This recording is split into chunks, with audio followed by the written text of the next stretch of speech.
बिस्मिल्लाहिर्रहमानिर्रहीम।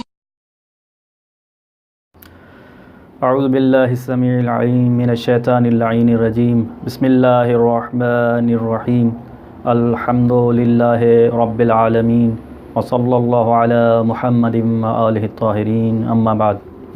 मोमिनीन कराम, अस्सलामु अलैकुम व रहमतुल्लाहि व बरकातुहू। नहजुल बलागा जे सिलसिले में गुफ्तगू असांजी जारी आहे ऐं उन सिलसिले जी 8वीं कड़ी खणी तव्हांजी ख़िदमत में हाज़िर थिया आहियूं।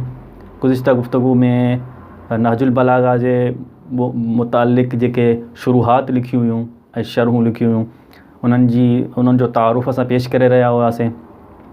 अॼु उन सिलसिले खे जारी रखंदासीं ऐं अॼु जेका पहिरीं शरह जंहिंजे बारे में जंहिंजो तारुफ़ पेश करिणो आहे तव्हांजी ख़िदमत में, उहा नहजुल बलागा जी मशहूरु शुरूहात में उनजो शुमारु थिए थो।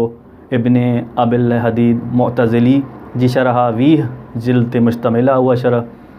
ऐं इब्ने अबिल हदीद मुअतज़िली इहा शरह आख़िरी अब्बासी ख़लीफ़ो मुअतसिम उनजे वज़ीर इब्ने अलक़मी जी दरख़्वास्त ऐं उनजे चवण ते इहा शरह लिखी हुई। इब्ने अबिल हदीद इहा शरह जी शुरूआत सन रजब 644 में कई ऐं इनखे मुकमल कयो सफ़र जे महीने में 649 हिजरी ते।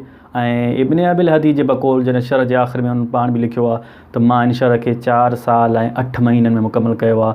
ऐं बिल्कुलु उहो एतिरो ई वक़्तु आहे जेतिरो मौला अमीरुल मोमिनीन अली इब्न अबी तालिब जे ख़िलाफ़त जो ज़मानो आहे।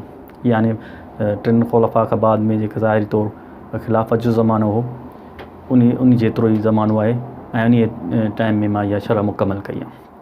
ॾिठो वञे त इहा मारकतुल आरा शरह रही आहे।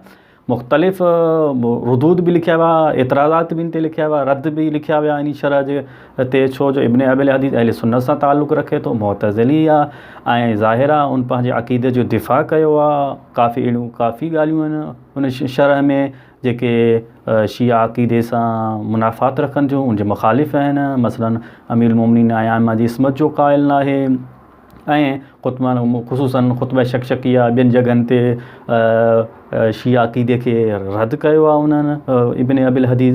तंहिंजे करे अगरि शरह खे ॾिसजे तो तरीक़ेकार खे त अदबी नुकात बि, लुग़त ऐं अदब जे नुकात लिहाज़ सां बि नुकात आहिनि, क़ुरानी नुकात पाया था वञनि, तारीख़ी वाक़ियात इब्ने अबिल हदीद उन में ज़िक्र कया आहिनि। मसलन मौला अमीरुल मोमिनीन जे जंगनि खे जॾहिं ज़िक्र करे थो, जंग नहरवान, सिफ़िन, जमल जो तफ़सीली ज़िक्र करे थो।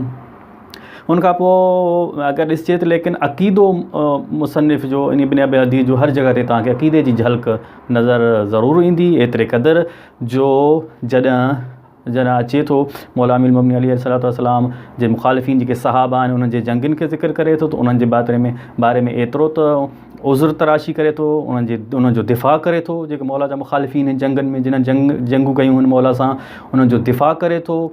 एतिरे जो उलमा मां एतिरे क़दुरु जो चयो वियो इन जे लाइ, इब्ने अबिल हदीद जे इन क़दम जे लाइ त लौ ऊक़िफ़ल ख़ुसूम अमीरुल मोमिनीन बैन यदिल्लाह। अगरि मसलन अमीरुल मोमिनीन जा जेके मुख़ालिफ़ीन आहिनि, जिन्हनि जंगियूं कयूं आहिनि अमीरुल मोमिनीन सां, इनखे अलाह जे आॾो पेश कयो वञे, बीहारियो वञे अलाह जे आॾो, ख़ुदि उन्हनि खे बीहारियो वञे अलाह जे आॾो। मस्तताउ ऐं यअतज़िरू कमा एतज़र अनहुम इब्नु अबिल हदीद। ख़ुदि उहे ई पंहिंजो एतिरो दिफ़ा न करे सघंदा ऐं पंहिंजे लाइ उज़ुर पेश न करे सघंदा जेतिरे क़दुरु उनजो दिफ़ा ऐं जेतिरे क़दुरु उनजे लाइ उज़ुर इब्ने अबिल हदीद पेश कया आहिनि पंहिंजे इन शरह नहजुल बलागा में। बहरहाल इन जे बारे में हिकु मशहूरु ॿियो जुमिलो मरहूम अल्लामा काशिफ़ुल गिता जो बि ज़िक्र कयूं था त जंहिंजे बारे में साईं फरमायो त नेअमल मुअल्लफ़ लौला इनादुल मुअल्लिफ़। इन शरह इब्ने अबिल हदीद जे बारे में साईं फरमायो त शरह त ॾाढी बहितरीनु आहे, अगरि मुअल्लिफ़ जी इन जी दिलि में इनाद न हुजे, हा, हक़ जे ख़िलाफ़ु ऐं तअस्सुब न हुजे, हा, अगरि त बहितरीनु शरह में शुमारु थिए थी इब्ने अबिल हदीद जी। उनखां पोइ जेका शरह आहे नहजुल बलागा जी इब्ने मैसम बहरानी जी शरह आहे। साईं जन बहितरीनु शरह कई आहे, छो जो मुतकल्लिमीन ऐं फ़लासफ़ा में साईं जो शुमारु थिए थो, तंहिंजे करे फ़लसफ़े ऐं इल्म कलाम अक़ाइद जी तमामु घणी झलक नज़र ईंदी साईं जी इन शरह में।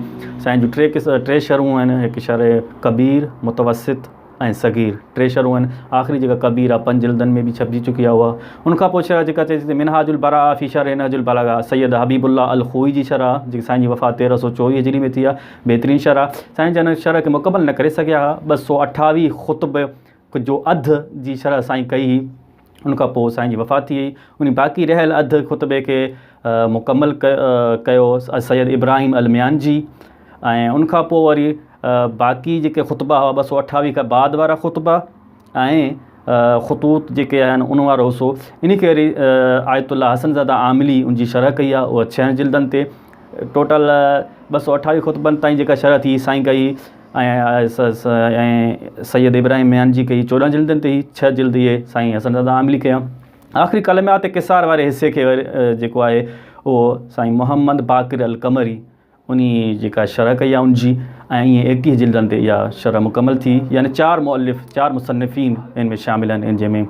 उनखां पोइ जेका शरह जो नालो वठी तव्हां ज़हमत खे तमामु कयूं था, वक़्त जी तंगी खे मद्देनज़र रखंदे सैयद जवाद शेख जवाद मुगनिया जी शरह आहे फ़ी ज़िलाल नहजुल बलागा, ऐं हिकु बहितरीनु शरह आहे मोहम्मद तक़ी तुस्तरी जी बुहज सियागा फ़ी शरह नहजुल बलागा आहे। उनखां अलावा नफ़क़ातुल विलाया साईं मकारिब शिराज़ी 10 जिल्दनि ते मुश्तमिल आहे। इहे बहितरीनु शरूं, उनखां अलावा केतिरियूं आहिनि शरूं आहिनि जेके नहजुल बलागा ते बहितरीनु तरीक़े सां लिखी वियूं आहिनि। इनशाला गुफ़्तगू जारी रहंदी ऐं इनशाला अॻिए निशिस्तनि में कोशिशि कंदासीं त नहजुल बलागा ते जिते एतिराज़ वारिद कया विया आहिनि सनद जे बारे में या मतन जे बारे में, उनखां अलावा बि उनजो जवाबु ॾियण जी कोशिशि कंदासीं इनशाला। अस्सलामु अलैकुम वरहमतुल्लाहि वबरकातुहू।